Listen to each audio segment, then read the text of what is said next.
சற்று பொறாமை, தீர்மானமற்ற மனநிலை இருந்தாலும் புத்திசாலித்தனமான, விசுவாசமான, சமரசம் செய்யாத நபர்கள். துலாம் குணாதிசயங்கள். நட்பு உணர்வு, குழந்தைத்தனமானவர்கள், தன்னிச்சையானவர்கள், வானத்தில் பறக்கும் மனநிலை கொண்டவர்கள். விருச்சிகம் குணாதிசயங்கள். கவர்ச்சிகரமானவர்கள், பொறாமை, விசுவாசமான, கடின உழைப்பாளி, படைப்பாளிகளாக இருப்பார்கள். தனுசு குணாதிசயங்கள். விசுவாசமான, எரிச்சல் குணம், படபடப்பான, தாராளமான, பெருங்களிப்புடையவர்கள்.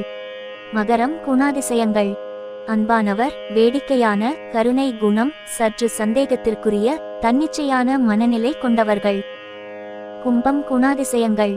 அமைதியற்ற மனம், படைப்புத்திறன், தன்முனைப்பு, பரோபகாரம், நேர்மறையான மனநிலை கொண்டவர்கள். மீனம் குணாதிசயங்கள். பச்சாதாபம், வேடிக்கை, இரகசிய உள்ளம், நம்பிக்கையும், திறந்த மனது கொண்டவர்கள்.